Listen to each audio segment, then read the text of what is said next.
Oi, gente, como vocês estão? Espero que esteja todo mundo bem, né? Meu nome é Silvia, sou professora de saúde pública da escola essa, né, da unidade Diadema. Para quem me conhece bem, né, deve estar com saudade. Para quem não conhece, né, eu sou a professora Silvia.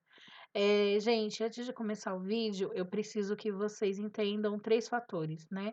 Tô fazendo home office, então tô gravando de casa. Segundo, meus vizinhos não colaboram. Terceiro, tem um cachorro latindo aqui que não para.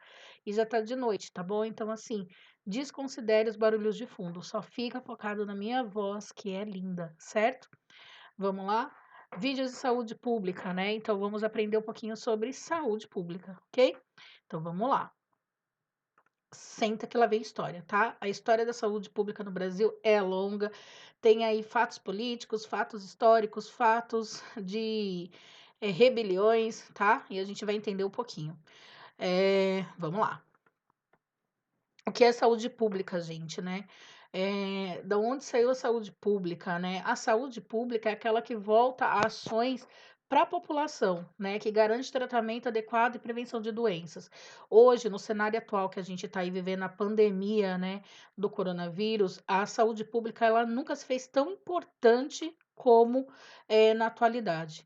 Ela tem tentado prevenir com que as pessoas, né, as ações de saúde pública têm tentado prevenir com que as pessoas se contaminem, tá? Mas não só isso, talvez quem já teve aí a aula com a professora Vera, nossa, deixa a Vera ouvir falando isso dela, né? Quem já teve aí a aula com a professora Vera deve estar lembrando da voz da Vera falando assim: lavar as mãos, vamos lavar as mãos, gente, né? Eh, Hoje, um ato que a gente aprende na escola, né, na verdade, a lavagem das mãos que a gente aprende, a primeira coisa que a gente aprende na vida escolar, né, e vocês reaprenderam no curso, hoje está sendo tão divulgado aí na mídia, né? Por quê? Porque é um ato de saúde pública, a gente contamina os outros quando a gente toca as pessoas. Então, saúde pública é educação e prevenção, tá? No Brasil, a saúde pública ela é regulamentada por ações do Estado, tá? Mas a gente tem que entender que as ações do Estado, né? Quando eu falo é do Estado, é do governo federal, tá? Mas quem regula as ações são as secretarias estaduais, né? E municipais. São elas que determinam aonde vai ser investido, o que vai ser feito, que campanha vai ser feita, né? A que população vai atingir e assim por diante, tá? O objetivo, ó, vou passar o mouse aqui, tá? O objetivo básico da saúde pública é garantir que toda a população tenha atendimento médico de qualidade. Então, você vai falar assim, ai, mas professora, eu já fui aí no hospital, pelo amor de Deus, fiquei 3.000 horas esperando. É que vocês não sabem a realidade antes do SUS, tá? Hoje a gente mete o pau no SUS, fala que o SUS é isso, que o SUS é aquilo, gente. O SUS, ele é praticamente um adolescente, tá? O SUS ele foi implantado no Brasil no ano de 2000, né? Embora ele tenha sido configurado bem antes, né? Quando teve a Constituição Federal de 1988, que a gente também vai aprender nesse vídeo, o SUS ele só implantou no ano de 2000. Teve pessoas aqui que estão assistindo esse vídeo que nasceram no ano de 2000. Então, assim, o SUS ele está sendo construído a uma velocidade para atender a demanda de serviços públicos que a gente tem, que a gente não tinha, né? Vamos lá, Brasil, descoberta do Brasil, né, em 1500 e bolinha. 500 anos para se constituir uma saúde pública. Então, assim, é muito difícil a gente fazer isso. A gente teve mais aí de 500 anos para fazer, né? E fazer isso em 20 anos é uma coisa, assim, fenomenal, tá? Histórico de saúde pública no Brasil. Então, vamos começar a entender a saúde pública aqui no Brasil, tá? Como que ela se deu? Primeiro, né, a gente tem que lembrar aí da época de colonização. A gente divide a saúde pública em três tempos, tá? Colonização, né?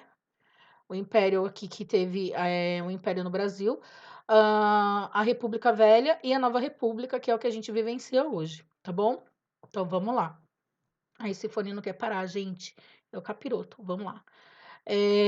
Durante o período de colonização e império, não tinha políticas públicas voltadas para a saúde no Brasil. Não tinha, gente, tá? Quando os portugueses vieram para o Brasil, eles não chegaram aqui e encontraram o Sistema Único de Saúde implantado, jamais. Eles tiveram que cortar madeira, fazer casa de pau a pique, né? Sofreram muito com as doenças tropicais. A gente tem que lembrar que no início da colonização, os índios eles tinham a própria doença, né? Quando o homem branco chegou, ele trouxe mais doença também. Então, assim, se morreu muito de dengue, de malária, tá? De doenças assim virais que hoje a gente tem conhecimento, tá? Fora as doenças que os portugueses trouxeram, hanseníase, né? Tuberculose, varíola, tá? Então, assim, doenças que não existiam e que passaram a ser dominantes no Brasil, tá? Aqui a gente não tinha saúde, vamos deixar isso claro. A gente não tinha saúde, não tinha sistema de saúde nenhum. Muito pelo contrário, o acesso à saúde, ele foi determinado primeiramente no Brasil colônia pela classe social do indivíduo. Quem tinha dinheiro, né, pagava pela saúde. O médico atendia quem tinha dinheiro, mas grande parte das pessoas que vieram para o Brasil eram pessoas não queridas mais em Portugal. A história é verídica, né? Na época da colonização, né, as caravelas portuguesas, elas desembarcaram aqui trazendo o quê? Pessoas indesejáveis à coroa. Então, a gente tinha aqui bandidos, a gente tinha prostitutas, pessoas que não eram do agrado da coroa, né, que passaram a colonizar, que vieram pagar, né, a dívida dela no Brasil, tá bom? Os nobres, eles tinham um fácil acesso mais a médico, tá? Enquanto os pobres, os escravos e os indígenas, eles não recebiam nenhum tipo de atenção médica. Muito pelo contrário. É até engraçado falar isso, e vocês vão me entender. Na época do Brasil colônia, né, vieram os médicos, sim, vieram alguns médicos na caravela, só que quem tinha dinheiro pagava, né? Quem não tinha vivia da caridade da igreja católica, lembra? A igreja católica veio soberana também na época da colonização. E quem dava os cuidados de saúde naquela época eram os padres. Imagine você hoje ser operado por um padre, né? Esses padres, esses franciscanos, né? Eles tinham conhecimento de medicina, eles não eram médicos, certo? Eles tinham conhecimento de medicina.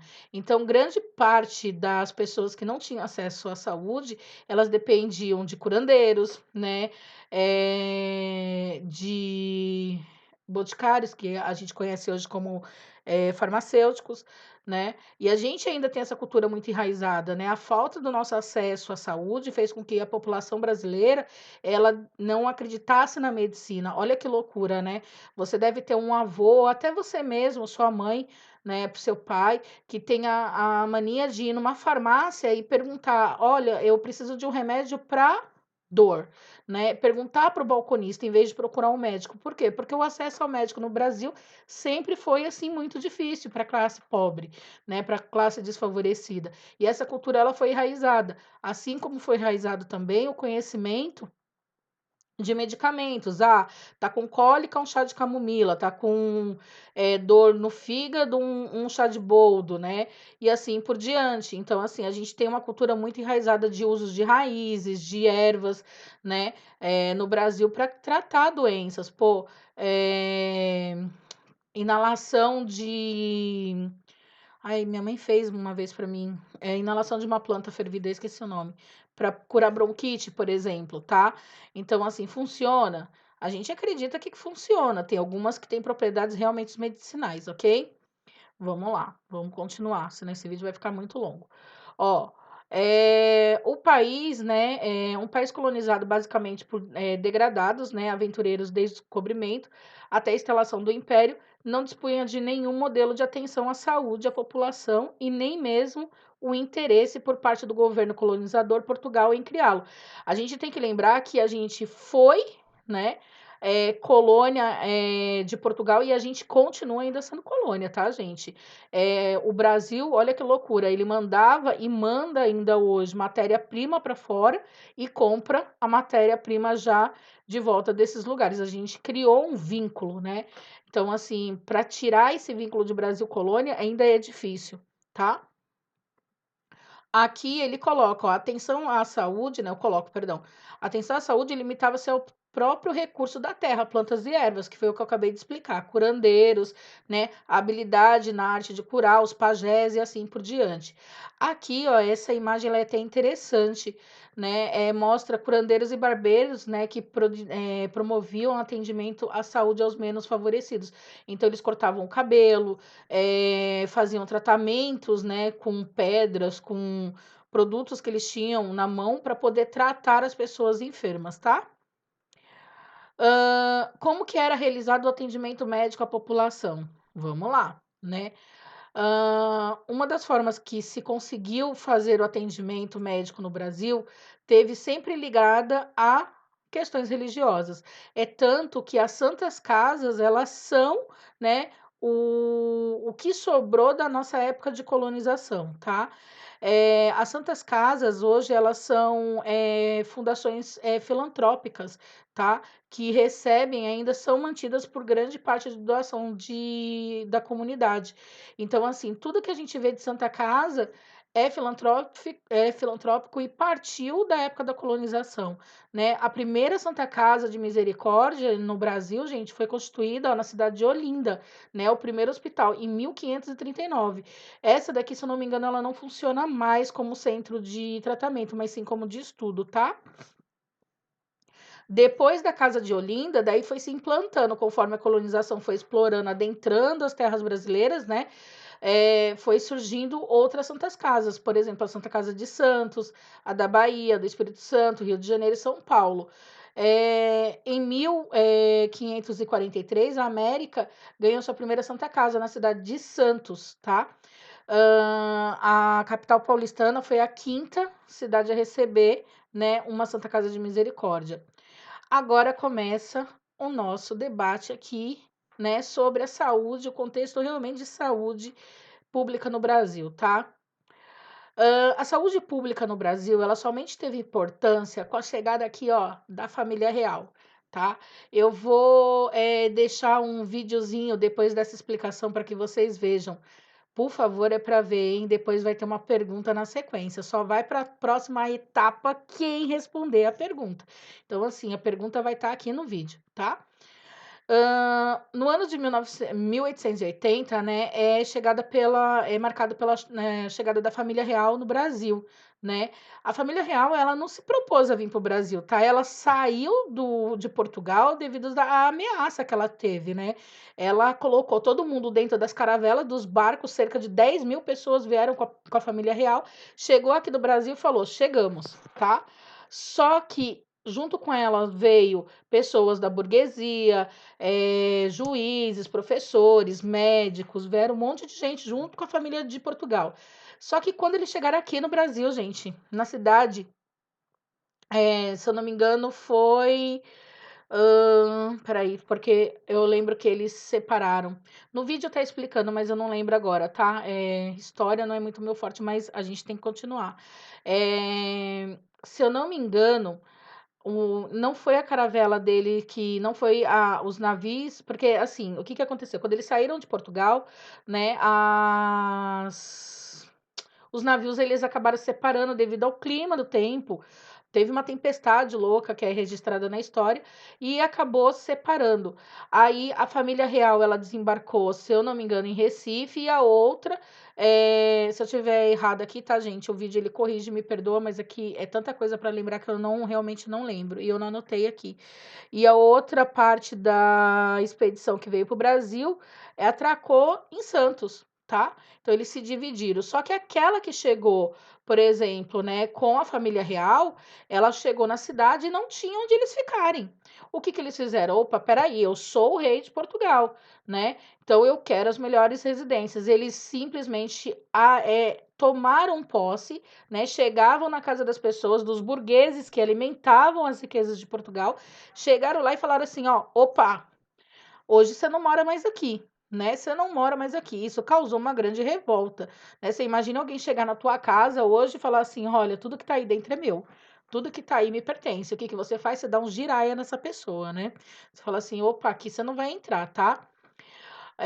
A vinda da família real no Brasil, gente, criou a necessidade de uma organização de uma estrutura sanitária mínima, porque o rei não podia viver junto com os porcos, tá?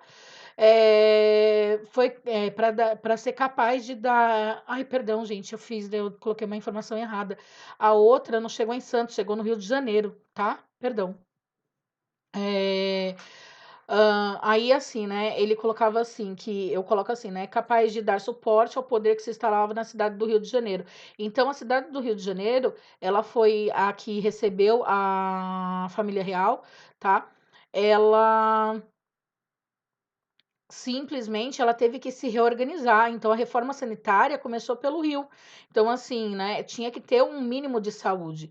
Então, o que que eles fizeram? Eles começaram a investir em saúde, vamos dizer assim, em saúde sanitária, tá? Começou-se a ter escola, né? Evoluiu a cidade, assim por diante, tá? Até 1850, as atividades de saúde pública era delimitada pelo Estado. Era limitadas mesmo, assim, eles delimitavam o que ia ser feito ou não, tá? A delegação das atribuições sanitárias era de responsabilidade das juntas municipais, né? O que que eles começaram a fazer? Eles começaram a, para poder ter um controle de acesso, porque os médicos que vieram para o Brasil, né, e pessoas que tinham conhecimento de saúde, eles começaram a ver que grande parte das doenças chegavam pelo porto.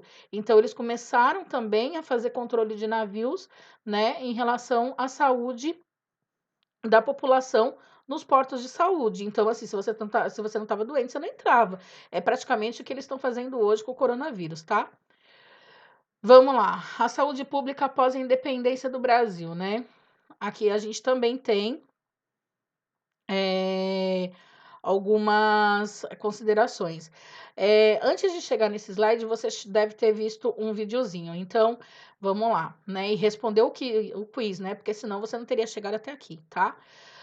Após a independência do Brasil, como foi visto, né, em 1822, Dom Pedro I ele determinou a criação para órgãos de saúde. Então, ele determinou que fosse criado órgãos de saúde para inspecionar, né, mesmo a população e melhorar a qualidade de vida. Falar assim, opa, peraí, vamos adotar medidas de saneamento básico, aqui não tem nada, né? No final do século XIX e o início do século XX, na cidade do Rio de Janeiro, gente, as ações de saneamento, como mostrado no vídeo, né, fez parte, teve como carro-chefe a campanha de vacinação contra a varíola. A gente tem que deixar claro, tá? Não se morria só de varíola, se morria de vários tipos de doença, tá? Mas por que a varíola? Porque a varíola, ela é acompanhada, né, de falta de saneamento. Então, eu passo muito rápido de pessoa para pessoa.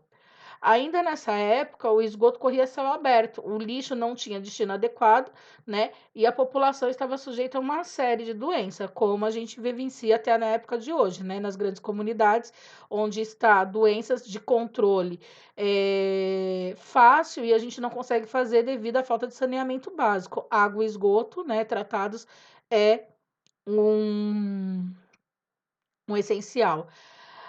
As medidas sanitárias que a gente vai ver que foi adotada lá atrás, né, pelo médico sanitarista Oswaldo Cruz, levaram à revolta da vacina. Eu vou deixar um vídeo depois disso daqui para vocês verem. Veja o vídeo, é fenomenal, né? A revolta da vacina, gente, ela surgiu no meio de um contraste de ações políticas, tá? Aqui, ó, é um jornal da época, ó, 1904, se você for ver, tá? Ele coloca assim, né? Gravíssimo, os factos do homem, a revolta dos alúminos militares, né? Os militares, eles também, na época, se rebelaram. Eu vou colocar depois um outro videozinho para vocês verem, né? Morte e ferimentos. Então, assim, é o que dominava naquela época nos jornais. O que foi a revolta da vacina? Ninguém queria tomar vacina contra a varíola, porque ninguém queria levar uma picada e ser inoculado com uma substância que não sabia para que servia, né? Então, assim, as pessoas elas se revoltaram mesmo. Até um grande influenciador na época, Rui Barbosa, né? Ele se negou a tomar vacina, né? Ele era um dos grandes escritores de jornais na época. Ele se negou a tomar vacina e depois ele até aplaudiu a ação sanitária do médico Oswaldo Cruz, em relação ao controle da doença, né, no Rio de Janeiro e depois em outras cidades do Brasil, tá? Causas e consequências, né, que trouxe a falta de saneamento no Rio de Janeiro. Quando o presidente Alves, né, Rodrigo Alves, né, a gente tá falando aqui, gente, ai meu Deus, peraí, isso dói. Só um minuto. Pronto. Rodrigues Alves, ele pertencia à República Velha, tá? Ele foi um presidente da República Velha. Quando ele governava o Brasil, uma coisa que eu tenho que fazer uma ponderação da República Velha, né? A República Velha, gente, ela foi dominada pelas pessoas que tinham posse, eram pessoas de elite, da classe de elite. Grande parte dos presidentes, eles tinham interesses políticos, porque eles eram cultivadores de café, então eles tinham grandes propriedades, então eles faziam as leis a favor deles, tá? A gente só perdeu esse contexto político e militar, tá? Também porque foi uma época de militarismo, quando a gente implantou a República Nova, tá bom? Então, ó, as causas e efeitos, né, então, das ações, da falta de ação sanitária, né, no governo do presidente Rodrigues Alves, né, as ruas do Rio de Janeiro, não só do Rio de Janeiro, mas de muitas cidades, tá? Se acumulavam lixos e lixos, né? Toneladas de lixos, né? A varíola, ela se espalhou de tal forma que ela começou a matar, ela matou muitas pessoas no Brasil, né? Cerca de mais ou menos umas 30 mil pessoas, tá? Eles descobriram que a varíola, né, tinha como. Isso daqui também é fenomenal. Eles descobriram que a varíola ela era proliferada, né, por ratos e mosquitos transmissores, né? E os ratos ainda tinha a meu Deus do céu, perdão. A varíola se propagava de pessoas para pessoas e os ratos e os mosquitos passavam a peste bubônica e a febre amarela, né? Então, ratos, a peste bubônica, os mosquitos, a febre amarela e a varíola, que era um vírus que se espalhava de pessoa para pessoa. Desculpa se eu tô falando rápido, é porque eu não quero deixar o vídeo muito longo e vocês ainda vão ter atividades para fazer, então já viu, tá? Mas eu espero que vocês estejam acompanhando a história da louca aqui. Então, vamos lá. Aí, essas doenças, que eram consideradas doenças de controle até fácil, matavam milhares de pessoas anualmente, né? O Rodrigues Alves, o que que ele decidiu? Ele falou: opa, peraí, vamos então reurbanizar a cidade do Rio de Janeiro, vamos sanear, né? E ele fez isso junto com o médico Oswaldo Cruz, né? Que ele delegou Oswaldo Cruz para a Secretaria de Saúde. Ele era Secretaria de Saúde, ele era diretor da Saúde Pública, tá?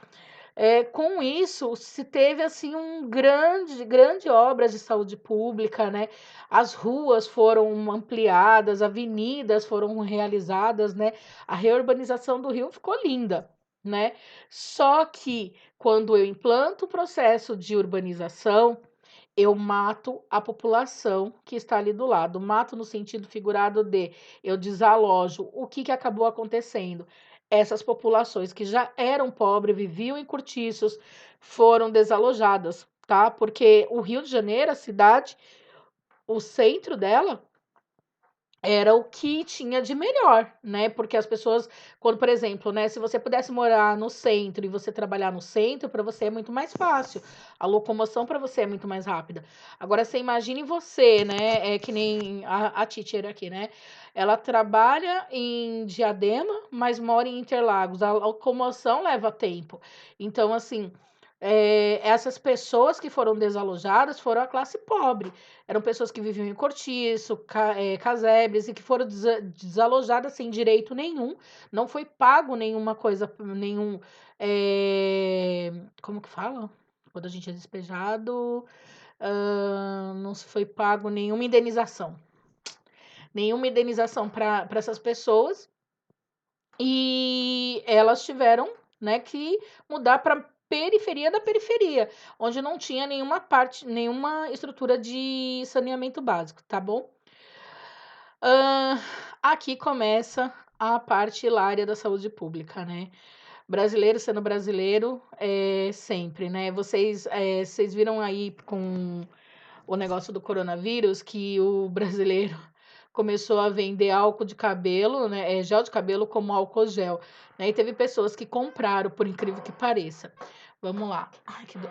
Ó, a população que mudou, né, que foi desalojada, ela foi para os morros, por isso que os morros do Rio de Janeiro é tão difícil de se desmembrar, né? A cultura do morro já é a cultura da periferia, né? E favoreceu a construção de favelas, né? Na cidade, né, em alguns lugares também da periferia, a proliferação de pragas como mosquito e ratos, né, era um problema assim geral, porque se eles não combatessem, não tinha como se manter as ações de saúde pública, né? E o que que eles fizeram? Eles começaram a oferecer, como eu falei, eu vou deixar o vídeo aqui, né? Uma recompensa para quem trouxesse um rato morto, né? Brasileiro dando seu jeitinho brasileiro. Quanto mais um rato morto você levava, mais indenização o Estado te fornecia. O que que o brasileiro fez? Ele falou: opa, peraí, posso ganhar dinheiro com rato. Eles começaram a criar roedores, né, em casa para poder pegar o pagamento, né, por rato morto. Olha que loucura, gente. Essa fraude, ela foi descoberta pelo governo depois de um tempo, né? Mas eles pagaram por um bom tempo, tá? As pessoas. Eu acho que o governo deve ter falado, gente, tem mais rato do que gente na cidade, não sei, né? E o governo suspendeu a recompensa, né, pela apressão, pela captura de ratos, né? Entretanto, a gente tem que falar o que que as pessoas fizeram. Libertar os ratos, não matavam os ratos, né? Libertaram os ratos. Isso fez com que a campanha de saneamento ela continuasse, né? As pessoas, mesmo se elas não quisessem, elas tinham a casa invadida, né? E era revirada, vasculhada, para ver se não tinha nenhum tipo de foco de doença ali, tá bom? Vamos lá. A vacinação da varíola, ela também foi obrigatória, né? Essa daqui é uma parte da história. O médico Oswaldo Cruz, ele foi muito crucificado, gente, na época da vacina. Porque as pessoas, esse médico, ele estudou fora, ele, se eu não me engano, ele estudou na França. Ele tinha um conceito de sanitarismo muito amplo. E quando ele veio para o Brasil, ele encontrou a realidade brasileira, para ele foi um choque, né? Até hoje, por exemplo, a gente recebeu a ordem de ficar em casa. Para você ficar em casa, você questiona? Você imagina naquela época onde a educação da população era extremamente baixa, as pessoas praticamente tinham o mínimo de conhecimento, né? E não entendiam por que tinham que ser vacinadas, tá?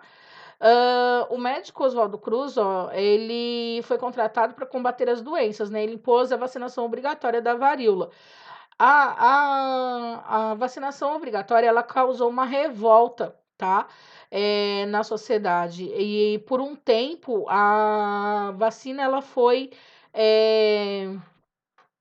suspensa, mas depois ela voltou e a gente vai ver isso, tá? Por quê? A vacina voltou porque se impôs que as pessoas que, por exemplo, quisessem manter um casamento civil, que precisasse estudar, que trabalhar, teriam que ser vacinadas. Então, acabou por terra. O cara falou assim, ó, se você quiser fazer isso, você vai ter que tomar vacina, né? Aí as pessoas acabaram tomando as vacinas mesmo contra a vontade, tá? Na mesma época que os políticos militares de oposição e a população da cidade então se puseram à vacina. A imprensa não perdoava, né, fazia as charges do Oswaldo Cruz, né, crucificando e ironizando a eficácia do remédio. E esse cara, esse Oswaldo Cruz, gente, ele realmente ele conseguiu fazer o que ele queria, né, diminuiu os casos de varíola. Ele era muito inteligente, tá? A revolta popular teve o apoio de militares que tentaram usar a massa satisfeita para derrubar, sem sucesso na época, o presidente Rodrigues Alves, né? Rodrigues Alves. Entretanto, um tempo depois, devido a conflitos da vacina, ela se tornou facultativa, que foi o que eu falei para vocês. Você não tinha obrigação de tomar, mas se você quisesse casar, você teria que tomar, tá? Vamos falar aqui da Primeira República do Brasil e as ações de saúde, né? São fatos interessantes aqui, ó, né? A primeira República Brasileira, né, ela foi estabelecida a partir do fim da monarquia, de 15 de novembro aí, né, 15 de novembro de 1889, e até a Revolução, né, de 1930. Então, ela teve um período de 1989 até a Revolução de 1930, que pôs um fim na Revolução de 30, né, do ano de 30, passou a se chamar, então, República Velha. O período monárquico, ele se divide em 3 fases bem distintas, tá? A primeira, chamada de Primeiro Reinado, que vai até a independência do Brasil, né, em 1822, e a abdicação, né, do Dom Pedro I em 1831, tá bom, gente? A segunda é conhecida como Regência, que cobre os anos de 1831 a 1840, e a última, denominada Segundo Reinado, né, que vai com a antecipação da maioridade de Dom Pedro II, de 1840, a proclamação da República, né, o nosso grito de independência aí, em 1889. Também vou deixar um vídeo aqui bem interessante sobre a proclamação da República, né, nosso grito da independência, né. Esse período aqui, ele é o período mais longo da monarquia brasileira, tá? É bem conhecido, né? Essa fase foi bem conhecida na história, né? E ela foi quando o Brasil passou de império, né? Perdão, quando o Brasil. Ai, gente, peraí. Foi quando teve transformações em que a fase do império, né, ele teve que se adaptar, tá? A gente vai vendo aqui nos registros, tá bom? A Primeira República se caracteriza por um período conturbado na história do Brasil. Por quê, né? O novo regime, né, ele não conseguiu satisfazer o sonho da população mais pobre, né, e isso gerou muito conflito na história brasileira. A Guerra de Canudos, gente, ela foi um movimento socio-religioso que aconteceu, né, em prol de uma libertação popular, praticamente, tá? A Guerra do Contestados foi devido a disputa de terras que aconteceu no sul brasileiro entre o estado do Paraná e Santa Catarina, né? As pessoas, elas raspavam a cabeça, era muito louco, tá? Isso daqui são só fatos históricos, tá? A gente vai entrar no geral daqui a pouquinho. Também foram registrados conflitos nas grandes cidades, como a revolta da vacina, né? A revolta da chibata. Essa daqui era bem interessante para vocês saberem. Eu acho que eu vou deixar também um vídeo para vocês verem aqui, depois você responder uma coisa. A Guerra da Chibata, gente, foi assim: quando se teve a libertação dos escravos, né? Grande parte da população homem que era escrava, ela migrou para as forças brasileiras, sendo que a Marinha foi a que mais capturou escravos, né, para trabalhar no Exército Brasileiro. E o que que aconteceu? Lá no Exército, as chibatas, elas não paravam. As pessoas, os negros que eram marinheiros, eles eram castigados. Eles tinham lá como castigo de alguma coisa que eles faziam errado, 25 chibatadas. Teve um, que eu não lembro o nome dele, que num dia ele tomou 250 chibatadas, tá?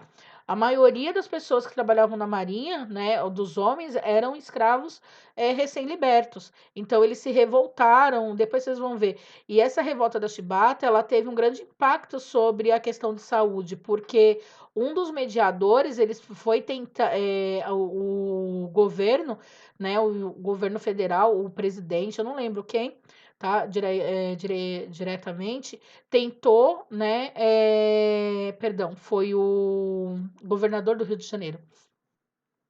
Ele tentou fazer uma internação compulsória desse homem, né, no hospital, dizendo que ele sofria de uma doença. E o hospital falou: não, ele não tem nada e devolveu ele para a sociedade, tá? Era o jeito que eles tinham de isolar uma pessoa da sociedade, tá? Colocando a pessoa dentro de uma instituição hospitalar ou internato e assim por diante. A elite política e econômica garantia a permanência, né, do poder através de eleições fraudulentas e troca de favores, que foi o que eu já falei, né? A gente teve aí 2 golpes políticos, um na Velha República, na República Velha, e um na Nova República, né? A economia do Brasil naquela época e até hoje, ela depende muito ainda da agropecuária, né? E a gente sabe que naquela época o café era a moeda de troca e ele favoreceu também o crescimento industrial, tá? Vamos entender agora o impacto, né, da saúde pública, né, na Nova República. Então, assim, o presidente Washington Luiz, foi Washington Luiz, tá? O presidente Washington Luiz, ele foi o último presidente da Velha República, tá? Ele foi um presidente, assim, que só defendia praticamente os interesses dele. Então, e da grande elite. Então, quando a Velha República entrou em crise, quem assumiu foi a Nova República. E a Nova República ela foi assumida por Getúlio Vargas, né, em 1930. Vamos entender um pouquinho, tá? Na transição desse governo, né, teve-se aí algumas ações de saúde que estavam ligadas a, a ações trabalhadoras. Então, vamos entender, tá? Então, ó, no ano de 1920, né, foi criada as caixas de aposentadorias e pensões, que era o CAPS, tá? Que hoje é conhecido como INSS. Olha só que loucura. 1920, ele passou por tantas transformações que hoje ele é o INSS, tá? O CAPS, ele foi uma ação, né? Foi um programa que era criado por trabalhadores para garantir que na velhice ele tivesse proteção, né? Na saúde e na doença, né? Então, assim, ele queria, por exemplo, garantir que os trabalhadores, ao ficar velho, eles tivessem proteção de saúde e doença, né? Só que o CAP, gente, ele só atendia uma pequena parte da população que contribuía com as caixas de aposentadoria. E não eram todos que eram nessa classe, tá? Getúlio Vargas, ele expandiu o modelo, né, quando ele assumiu em 1930, ele expandiu o modelo do CAPES e passou a chamar o CAPES de Instituto de Aposentadoria e Pensão, que era o IAPS, tá? Que passou a agregar mais categorias profissionais, garantindo a esses trabalhadores também uma condição de saúde melhor, acesso à saúde melhor, tá? Que hoje a gente reconhece, tá bom? Ele também criou o Ministério da Educação e Saúde, porque o Brasil até essa época ele não tinha Ministério de Educação e Saúde, só que vamos deixar claro, tá? As ações de saúde nessa época, dentro desse ministério, elas eram ilusórias, assim como a de educação. Não se tinha verba, ele criou o ministério, mas não se tinha praticamente verba para tocar esse ministério, tá? Embora essas medidas surgiram efeito, né, e ampliou algumas centralizações e ações de saúde, grande parte da verba, né, que era destinada do IAPS era desviada para o desenvolvimento do país, o que fez com que a população carente ficasse ainda mais doente, mais desassistida. Eles não tinham acesso nenhum à saúde, ok? A Constituição, porque a gente está aí na nossa, acho que segunda ou terceira Constituição, tá? Se eu não me engano. A Constituição brasileira, né, de 1930, trouxe mais direitos aos trabalhadores, por exemplo, assistência à saúde médica, né, para quem contribuísse, né, e a licença gestante, que até então a mulher ela não tinha direito, se ela trabalhasse, ela não tinha direito de ter, por exemplo, a licença maternidade, certo? Em 1943 se cria o regime de CLT e com a CLT o trabalhador ele também garantiu mais direitos, benefícios da saúde e a direitos trabalhistas. Quando chegou na época da Segunda Guerra, a gente está avançando, tá? Então, de 1939 a 1945. Esse foi um período conturbado, porque teve recessão, a Segunda Guerra Mundial, ela causou recessão em grande parte do mundo, né? E essa recessão ela também foi sentida no Brasil, né? É tanto que quando a guerra acabou, o Brasil ele teve que se reinventar no sentido de ações de saúde. A gente teve que implantar ações com base em conhecimento científico, porque não tinha praticamente verba. Então a gente trabalhava praticamente como trabalha hoje, né? Sem suporte, tá? Em 1953 foi criado o Ministério da Saúde, né? Enfim, ele se desvinculou do Ministério da Educação e aí ele tinha uma verba para poder trabalhar, tá? Esse Ministério da Saúde, ele focou em políticas de atendimento nas zonas rurais, dando direito aos trabalhadores rurais, tá? E mais acesso de saúde na área urbana, né, para quem tinha carteira assinada, quem não tinha ficava Deus dará, tá? Em 1956, Juscelino Kubitschek, né, ele ele esqueceu um pouco, né, da saúde e focou na industrialização. Isso fez com que uma parcela da população ela questionasse a falta de ações de saúde, tá? E aí a gente entra na ditadura, né? A ditadura, gente, ela foi um período contraditório no país, tá?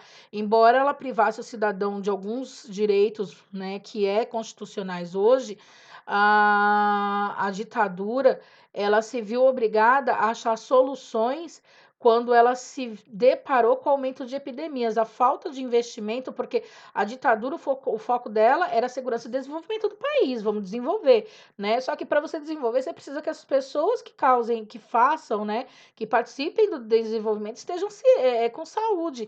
Eu não trabalho doente, né? Vocês não trabalham doente.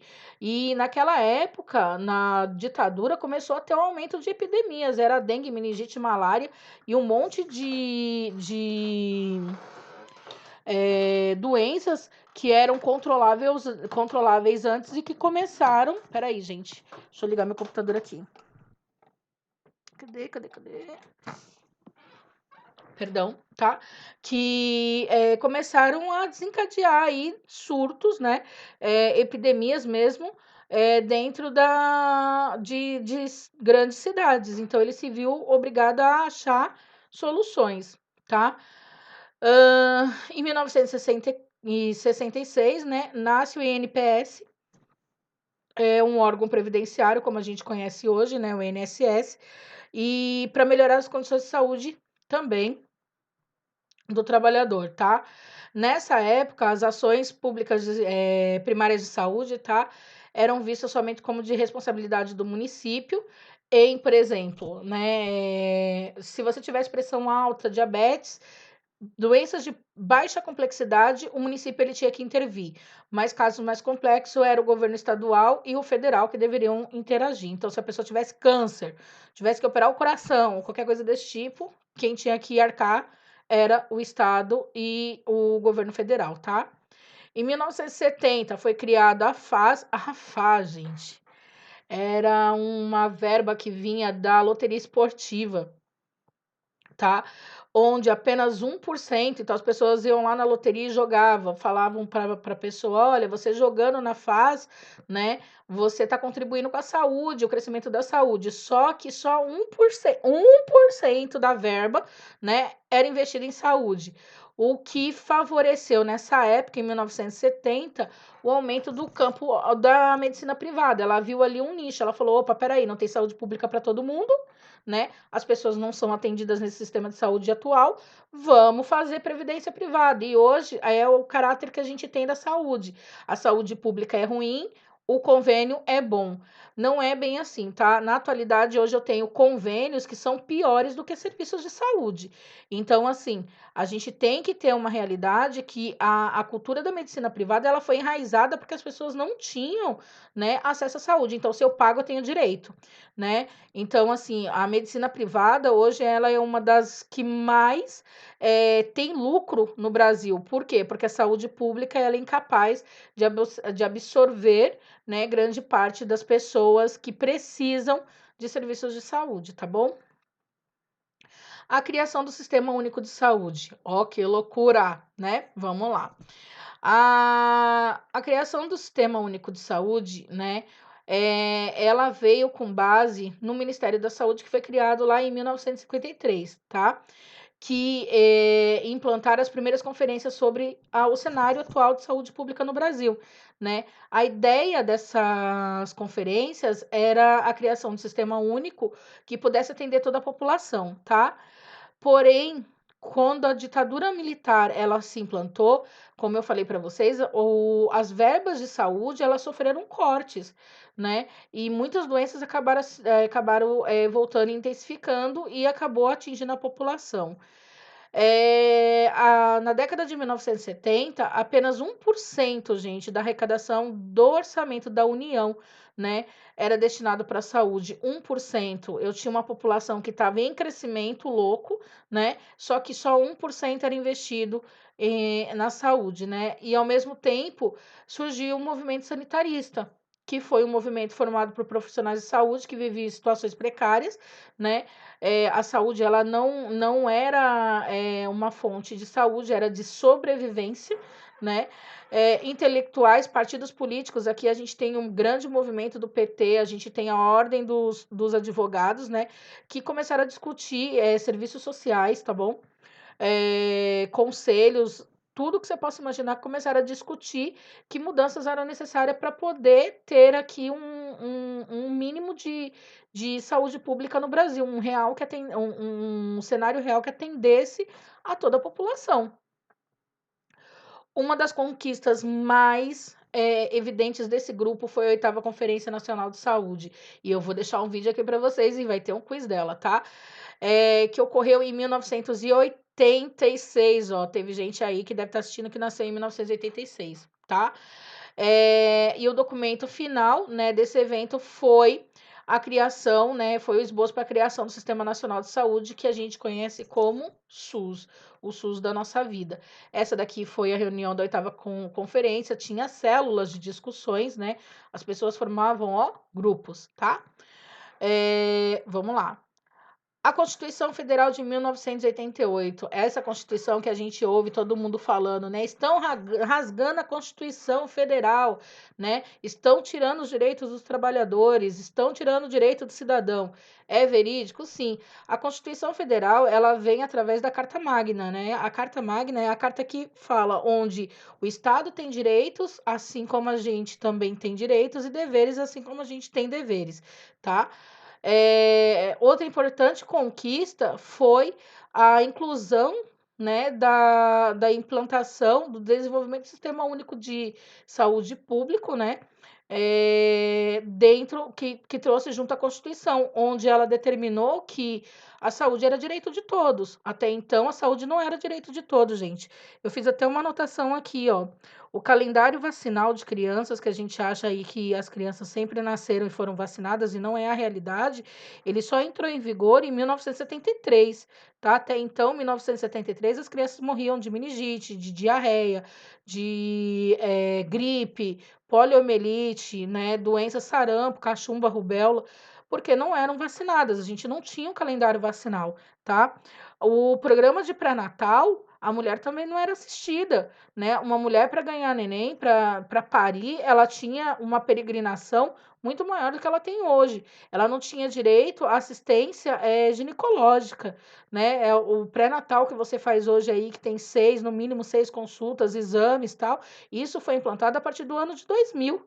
Até então, a mulher, se ela quisesse ter assistência ao parto, né? E isso foi muito abordado no sistema privado. Se você quisesse ter um mínimo de imunização, você tinha que pagar um parto cesáreo, né? E hoje a gente sabe que o parto cesáreo é um dos partos que mais prejudica o binômio mãe-bebê, né? A anestesia ela faz com que a criança ela nasça e não seja mantida ao lado da mãe.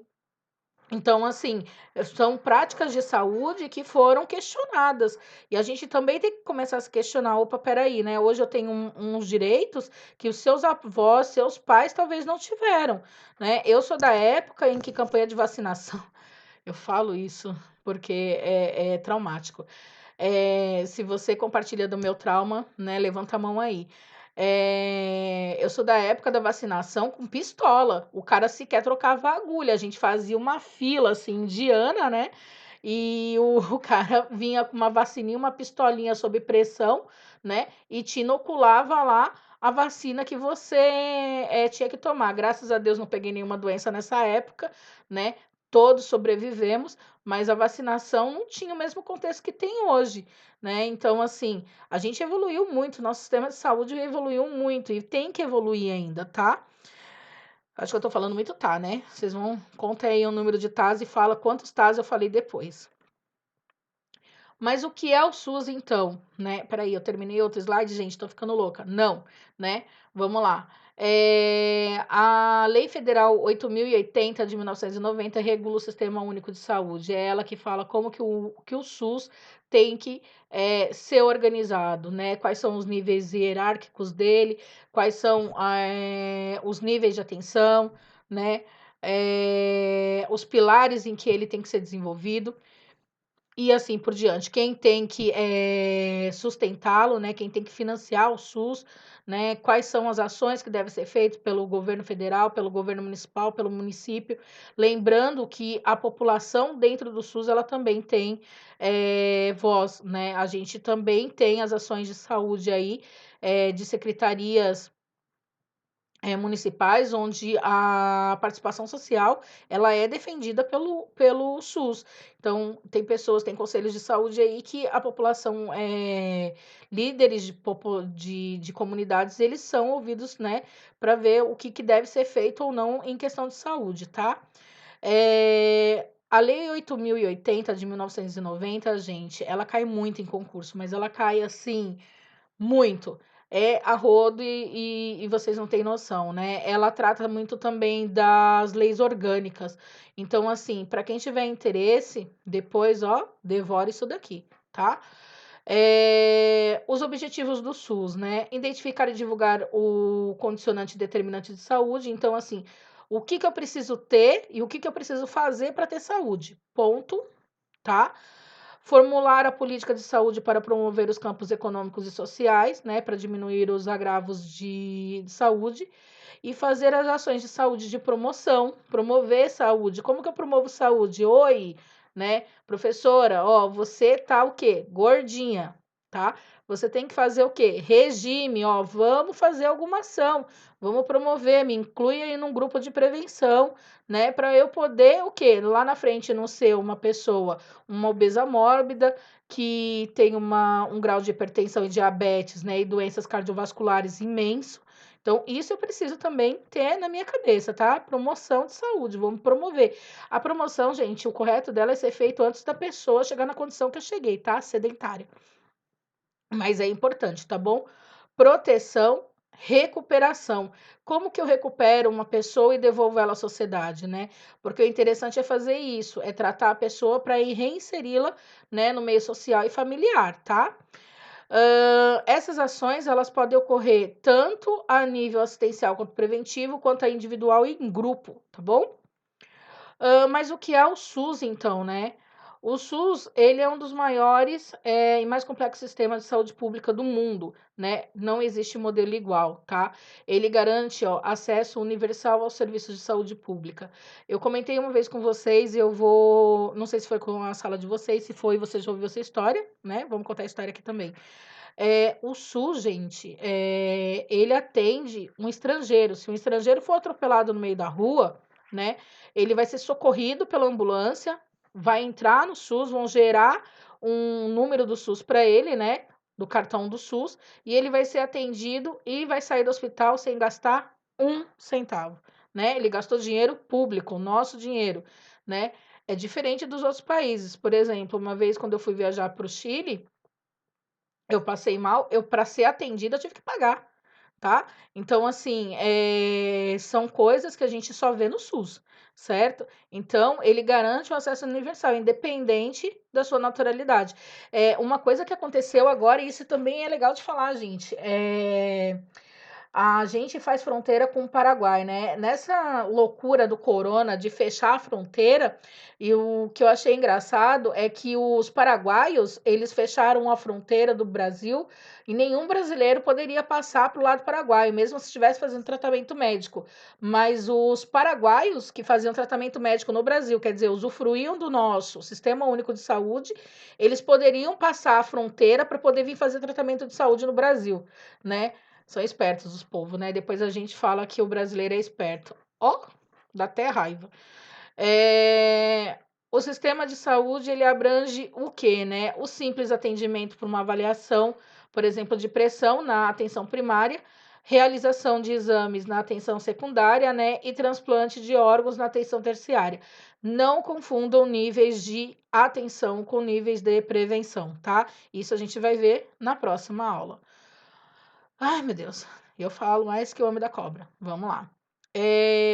Com a criação do SUS, gente, teve então o fluxo de acesso universal ao sistema público de saúde, né? Sem discriminação. Uma atenção integral, né? Acolitiva, porque o SUS ele tem como caráter acolher e humanizar, tá? Vocês podem até achar que não, mas quem trabalha em serviço público de saúde vai entender o que eu tô falando. Às vezes a gente tenta fazer pelo paciente o que não é feito por nós, tá? Todos os brasileiros passaram, então, a ter um direito de usar o serviço público de saúde, sim. Mesmo que você tenha convênio, você pode passar no hospital público, isso não te é negado, tá? Vai demorar? Vai. O fluxo de pessoa é maior? Você vai ser atendido, sim, conforme a sua necessidade, tá? Às vezes você chega no serviço de saúde, por exemplo, isso que mata muito no SUS, tá? As pessoas, elas não sabem por qual nível, né, elas têm que entrar na saúde pública. O certo seria o nível básico. As pessoas já procuram o quê? O nível avançado de saúde, né? Elas já procuram um outro status. Então, se você tá com uma dor de cabeça, você não vai no posto, você não vai numa UPA, você vai para onde? Você vai para o hospital, né? Aí você chega no hospital, o que que eles vão fazer com você? Te classificar, colocar você numa classificação de risco, onde a sua dor de cabeça é classificada no último nível de não grave. Aí você chega lá, vai ficar 8 horas esperando por um atendimento e vai sair de lá falando que o hospital é uma merda. E não é, você entrou pelo fluxo errado, você tá fazendo errado. E isso você tem que entender, né? Daí você vai virar agora e falar: mas professora, mas eu vou para o hospital porque eu vou no posto de saúde e não funciona. Exato.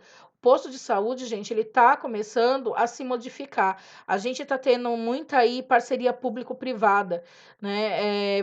Setor privado, onde eu tenho um serviço público que é administrado por uma instituição privada. E eles estão colocando o povo para trabalhar, né? Funcionário público, ótimo, você ganha para trabalhar e você não trabalha. Então, vamos trabalhar, vamos cumprir o horário. Então, isso está começando a acontecer. Tem postos que melhoraram muito. Posto perto de casa, pô, outro dia me ligaram perguntando se eu precisava de atendimento médico. Até levei um susto. Eu falei assim, meu Deus, se eles estão me ligando porque não tem paciente, né? Falei, opa, eu quero uma consulta, né? Vamos lá ver se eu tinha alguma coisa. Então, essa é a realidade, tá? Mas, por exemplo, na onde eu moro, eu nunca vi um agente de saúde bater na minha porta. Então, assim, tem regiões que são atendidas numa forma de demanda, enquanto tem outras que são atendidas numa outra forma de demanda de saúde. Então, o SUS, ele tenta se configurar numa rede assistencial inclusiva, numa rede assistencial que se conversem entre os serviços. Um exemplo disso é a ação da Estratégia Saúde da Família, né, do Programa Saúde da Família no SUS. Então, assim, a gente tem muita coisa para aprender do SUS, gente, né? O SUS hoje ele é gratuito. Se algum dia algum governante decidir fazer com que o SUS seja pago, você vai perder um benefício que foi lá constitucional. Aí você fala, mas é a Constituição ela está mudando. A gente tem uma Constituição que ela muda. Eu tenho projetos, leis que implantam leis que modificam a minha Constituição e são válidos por 20, 30, 40 anos, né? Então, isso é ruim. O Sistema Único de Saúde, ele é um sistema muito bom. Ele funciona, sim, ele funciona. O problema dele é a sobrecarga. Não tem como, gente. O fluxo de pessoas é muito grande. E vai piorar.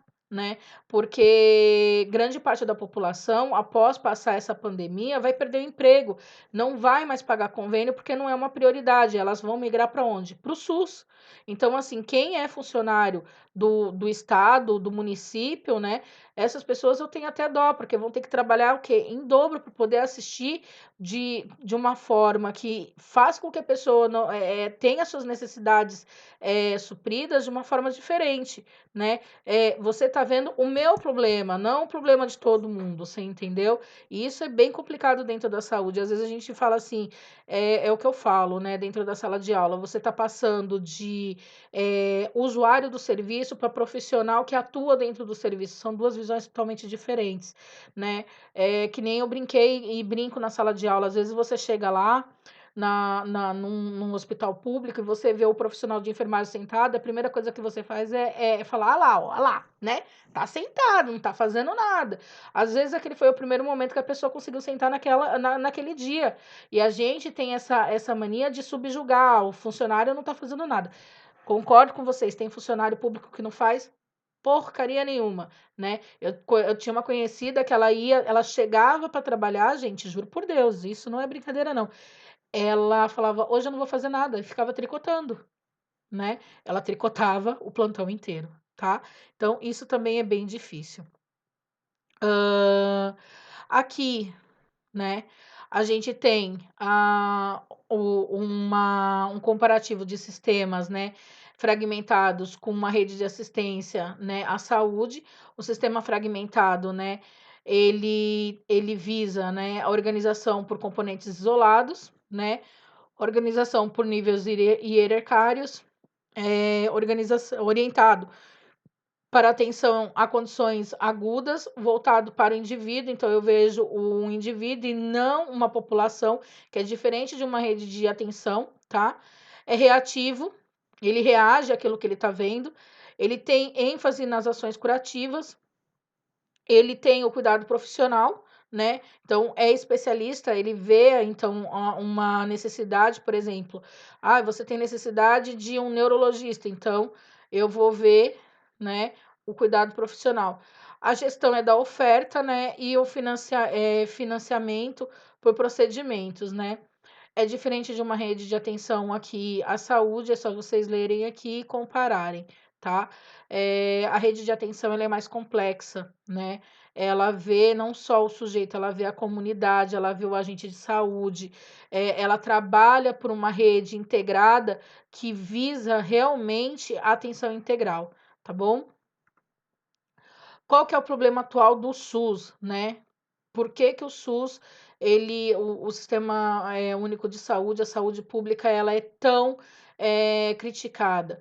Porque o SUS, gente, como eu falei, o SUS ele foi implantado, mas não foi investido nele, né? E se investido muito pouco. Só que a gente tem transição demográfica, a população cresceu, né? Em forma acelerada, com a população crescendo em forma acelerada. As doenças começaram a se multiplicar. Lembra só de uma coisa, tá? Na década de 1950, uma pessoa com 40 anos, 49 anos, era considerada velha, certo? A estimativa de vida era de no máximo 60. Hoje eu tenho pessoas que estão chegando a 100 anos, né? E a população ela tem essa tendência a crescer, né? A prolongar o tempo de vida. Então, assim, eu tenho uma predominância forte de condições crônicas de saúde e um sistema fragmentado em saúde, que não consegue atender numa coletividade, unificar os serviços para poder atender um grupo de população, tá? A solução do problema é crítico dentro do SUS, infelizmente, porque para isso eu preciso de coerência, eu preciso de investimento, eu preciso de prevenção, tá? Eu preciso implantar redes de atenção em saúde. Isso, a rede de atenção à saúde, eu vejo muito na estratégia saúde da família, tá? Mas eu não vejo em outros serviços, tá bom? Aqui, né, é um conteúdo extra. Para quem quiser, esse vídeo é muito legal, é tipo um dos vídeos que vocês tiveram que assistir, né? Esse vídeo aí, para quem quiser, é só clicar aqui, né? Ele te leva aí no YouTube, né? Eu acho que no vídeo, não sei se você vai conseguir clicar, mas eu acho que dá para você copiar e jogar no buscador do Google. E ele te leva nesse vídeo. É muito legal de verdade, tá bom, gente? Obrigada por me acompanhar, por aguentar essa minha voz linda, maravilhosa. Eu sei que vocês estão morrendo de saudade de mim, só que não, né? Se pudesse, vocês falavam morre, desgraça, mas não é isso.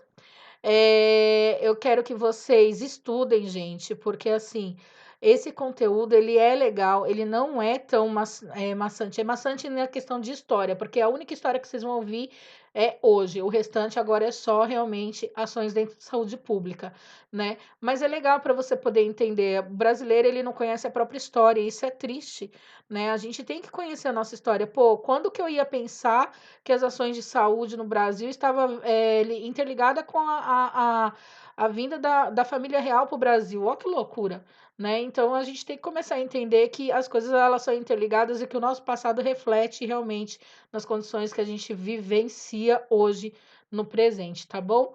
Fiquem com Deus, me mandem o feedback do vídeo, se gostaram, se não gostaram, se entenderam, se não entenderam, se tem dúvida, se não tem, tá?